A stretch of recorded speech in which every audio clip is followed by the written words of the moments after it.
vivre à fond l'expérience Atmosphère, essayez de créer l'ambiance, baissez les lumières et montez le son. Bienvenue de l'autre côté.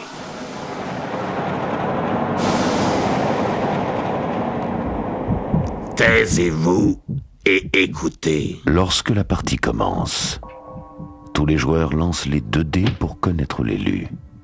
Ce sera celui qui aura fait le chiffre le plus élevé. L'élu est un personnage de la plus haute importance, car lui seul décide de la forme de l'avenir, en assemblant à sa façon les 6 domaines. Les 6 sections du plateau de jeu s'encastrent autour du noyau central. Chacune s'emboîte autour d'une encoche surélevée qui compte comme une case du plateau. Les domaines peuvent être posés dans n'importe quel ordre. C'est un beau résultat, hein, les asticots? Dès que le plateau est assemblé, l'élu doit prendre les 6 jeux de cartes duel et les poser sur leurs pierres tombales respectives dans chaque domaine. Je ne veux pas t'interrompre, mais... montre les 6 pierres tombales à ce crétin, pour moi. Les pierres tombales se trouvent au centre de chaque domaine. Tu faisais de super exposés à l'école, non? L'élu doit poser les 6 pions représentant les émissaires sur les paquets de cartes duel correspondants. Il doit ensuite prendre les 6 jeux de clés de couleur et les poser sur les cases correspondantes dans chaque domaine. Disposez les cartes portraits en éventail, puis battez les cartes destin. Posez les 2 jeux d'un côté du plateau pour que tous les joueurs puissent y avoir accès. L'élu prend les 6 crânes, les secoue et en donne un au hasard à chaque joueur.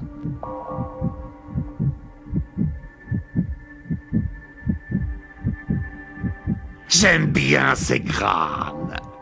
Y graver le numéro était presque aussi amusant que d'en racler l'intérieur. Chaque crâne est gravé d'un numéro de 1 à 6. Posez votre crâne dans l'encoche qui porte le même numéro dans le noyau central.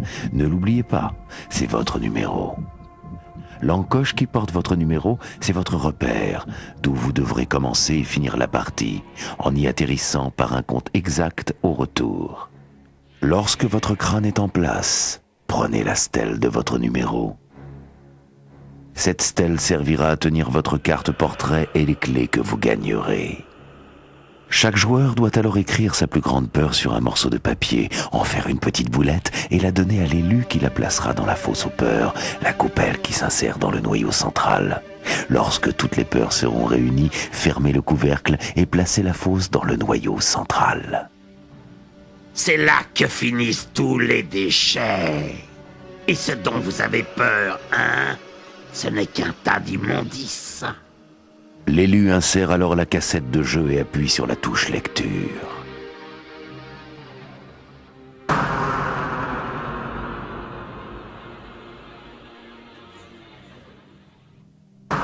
Atmosphère est une course contre le temps et contre le seigneur des clés. Il est le maître de ce jeu. Pour le battre, vous devez gagner une clé de chacune des 6 couleurs, puis revenir à votre repère pour affronter votre pire cauchemar. Mais ça va en s'empirant. Il ne vous laissera que 60 minutes pour jouer. Il n'est pas là pour rigoler. C'est le seigneur des clés. Lorsqu'il apparaît, vous devez... Stop! Tout arrêter et bien écouter ce qu'il dira. Si vous êtes au milieu d'un tour, vous devez vous immobiliser et laisser votre pion là où il est. Votre tour est annulé, le tour passera directement au suivant. Au début, tout le monde est chasseur d'âmes et a un but commun. Devenir un émissaire, une des 6 créatures qui règnent sur les domaines de l'autre côté. Gévaudan, le loup-garou. Hélin, le fantôme. Koufou, la mamie. Baron Samedi, le zombie. Anne de Chantraine, la sorcière. Elisabeth Bathory, le vampire. Pour devenir un de ces personnages, vous devez atterrir par un compte exact sur l'une des 6 pierres tombales. Lorsque la cassette commencera, vous devrez tous, à votre tour, lancer un dé pour quitter votre repère en direction de la pierre tombale de votre choix. L'élu commencera. Vous pouvez aller vers n'importe quelle pierre tombale en utilisant le chemin central pour avoir accès à n'importe quelle partie du plateau. Le chemin central est la route qui entoure le noyau central. Vous ne pouvez vous déplacer que dans une seule direction. Vous ne pouvez pas reculer puis avancer au cours d'un même tour de jeu. Vous n'êtes pas obligé de déplacer votre pion lors de votre tour de jeu. Pendant votre trajet vers une pierre tombale, vous ne pouvez pas gagner de clé. Vous n'activerez pas non plus les pouvoirs des cases sur lesquelles vous vous arrêterez. Ignorez-les toutes. Vous avez 10 minutes pour atteindre la pierre tombale de votre choix et devenir un émissaire. Si 2 joueurs ou plus convoitent la même pierre tombale, le premier arrivé gagne, obligeant les autres à chercher d'autres pierres tombales inoccupées. Dès que vous atterrissez par un compte exact sur une pierre tombale, vous devenez cet émissaire. Retirez votre crâne du plateau et posez-le dans l'encoche située à l'arrière de votre stèle. Vous jouerez désormais avec le pion de votre personnage. Prenez la carte portrait de votre personnage, insérez-la à l'avant de votre stèle, la liste des clés face à vous. Cette liste vous donne les pouvoirs de toutes les clés que vous devrez gagner pour battre le seigneur des clés et remporter la partie. Faut pas rêver. Revenez dans la partie au tour suivant en lançant le dé et en quittant votre pierre tombale pour partir à la conquête des clés. Attention, vous n'avez que 10 minutes pour devenir émissaire. Si vous échouez, alors vous serez recruté dans les rangs des chasseurs d'âmes. Et là, y a vraiment pas de quoi se vanter. Si plus de la moitié des joueurs échoue et ne devient pas émissaire avant la limite des 10 minutes, la partie est annulée. Il faut aussitôt arrêter la cassette. Le seigneur des clés a gagné. Vous avez perdu. Allez, ciao. Vous pouvez désormais voyager d'un domaine à un autre par n'importe quel chemin, sauf le chemin central. Pour gagner une clé, vous devez vous arrêter par un compte exact sur une case où il y en a une. Vous pouvez gagner autant de clés que vous le voulez. Plus vous ramasserez de clés, moins il sera facile pour vos adversaires de gagner. Mais vous aurez besoin d'au moins une clé de chacune des 6 couleurs avant de pouvoir retourner dans votre repère. Chaque couleur accroît vos pouvoirs. Attention, si vous perdez une couleur, vous perdez aussi le pouvoir qui l'accompagne. Les clés et leur pouvoir, le duel. La clé de votre propre couleur vous donne le pouvoir d'affronter les autres émissaires et les chasseurs d'âmes en duel. Lorsque vous gagnerez cette clé, vous prendrez vos cartes duel de votre pierre tombale. Quand vous prendrez vos cartes duel, posez-les derrière votre stèle. Pour vous battre en duel contre un émissaire, vous devrez vous arrêter par un compte exact sur la case éclair. Lorsque vous atterrirez sur cette case, vous poserez une de vos cartes face cachée devant l'émissaire que vous voudrez attaquer. Votre adversaire contre-attaquera en posant une de ses cartes face cachée. On retournera alors les 2 cartes. La carte qui porte le chiffre le plus élevé gagne, sauf l'As qui bat le 7 et rien d'autre. Le vainqueur prend sans regarder une clé au perdant. Les 2 cartes sont retirées du jeu car leur pouvoir est épuisé. La clé de votre couleur vous donne aussi le pouvoir de vous battre en duel au dé avec les chasseurs d'âmes. Pour provoquer un chasseur en duel, il faut atterrir par un compte exact sur une case où figure un crâne et lancer un dé.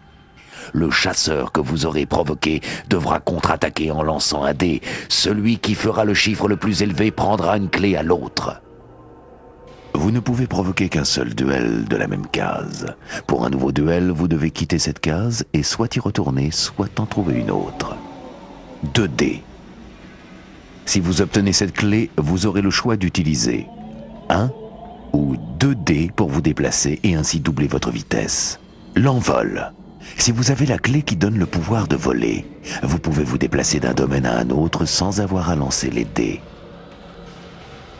Pour voler d'un domaine à un autre, il faudra vous arrêter par un compte exact sur une case boussole. Au moment où vous atterrirez sur cette case, vous aurez la possibilité d'aller sur n'importe quelle autre case boussole. Les portes. C'est le seigneur des clés qui donne les portes. Vous ne pourrez pas passer à travers les portes à moins d'avoir la clé qui vous permettra de les ouvrir. Cette clé vous donnera aussi le pouvoir de repositionner cette porte n'importe où sur le plateau, de préférence là où elle gênera la progression de l'un de vos adversaires. Si vous ne possédez pas la clé qui vous permet d'ouvrir les portes, vous devrez attendre de faire votre numéro pour pouvoir franchir l'obstacle. La fosse commune.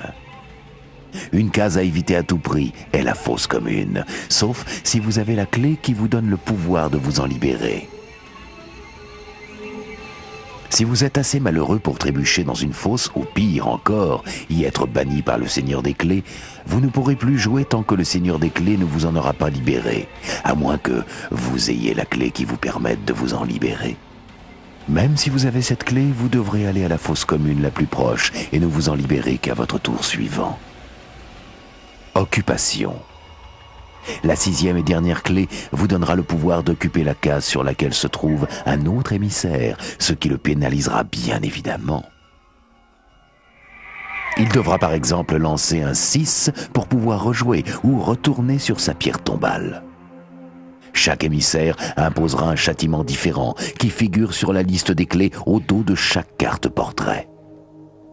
Destin. À intervalles réguliers au cours de la partie, vous pourrez vous entendre dire « Prends une carte destin et lis-la à haute voix !» Ces cartes portent des instructions auxquelles il faut aussitôt obéir. Elles pourront renverser instantanément le cours de la partie en bien ou en mal. Pour finir, les plus minables, les chasseurs d'âmes, les pauvres types qui n'auraient pas réussi à devenir émissaires en début de partie en échouant dans la course vers les pierres tombales. Ils vivent dans les égouts, la face sombre de l'autre côté. Ils jouent selon leurs propres règles, s'attaquant à ceux qui se montreraient assez téméraires ou idiots pour s'aventurer dans leur monde souterrain.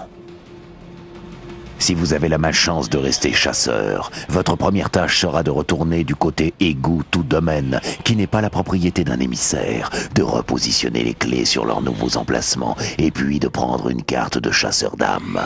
Tout émissaire qui est pris dans un domaine alors qu'on le retourne devra repartir de sa pierre tombale. Les chasseurs d'âmes utilisent leur crâne comme pion et peuvent revenir dans la partie depuis n'importe quelle case portant ce symbole dans n'importe quel égout. Les chasseurs ne peuvent pas gagner les clés en s'arrêtant dessus. Pour en gagner, ils doivent s'attaquer aux émissaires en attendant, tapis dans les égouts, de pouvoir les pourchasser en essayant d'atterrir sur la même case qu'eux. Si un chasseur d'âmes atterrit sur la case qu'occupe un de ses adversaires, il peut lui voler une clé. Les chasseurs d'âmes n'ont aucune morale et sont même prêts à s'attaquer entre eux. Les chasseurs ne peuvent pas être bannis et se libèrent aussitôt de la fosse commune, même si c'est le Seigneur des Clés qui les y a envoyés. Heureusement, les chasseurs d'âmes sont confinés aux égouts et ne peuvent pas s'aventurer dans les domaines, à moins d'en être libérés par le Seigneur des Clés ou de posséder la clé appropriée. Les chasseurs d'âmes doivent retourner aux égouts si un couvre-feu est imposé, à moins d'avoir la clé qui les libère des égouts, auquel cas ils peuvent ignorer le couvre-feu et rester dans les domaines. Les chasseurs d'âmes peuvent utiliser le chemin central à tout moment pour accéder aux domaines ou aux égouts. Les chasseurs sont incapables d'ouvrir les portes et doivent faire leur numéro pour franchir ces obstacles. Tout comme les émissaires, les chasseurs d'âmes ont besoin d'acquérir 6 clés de couleurs différentes, puis de retourner dans leurs repères, d'y faire un 6 et d'affronter leur plus grande peur pour battre le Seigneur des Clés. Gagner. Une fois que vous aurez réuni les 6 clés de couleurs différentes, quittez les domaines et empruntez le chemin central pour retourner dans votre repère. Vous devrez atterrir par un compte exact sur l'encoche de votre numéro. Une fois dans votre repère, vous devrez à votre tour essayer de sortir un 6 au dé. Dès que vous y arrivez, demandez à un adversaire de secouer la fosse aux peurs, d'en retirer une peur au hasard et de lire à haute voix le cauchemar qui est inscrit.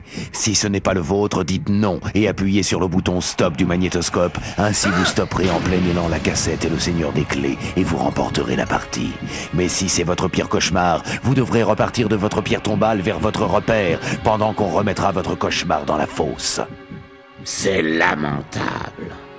Vraiment trop lamentable à regarder. J'en ai assez vu. Maintenant que l'élu rembobine la cassette et que commence la partie.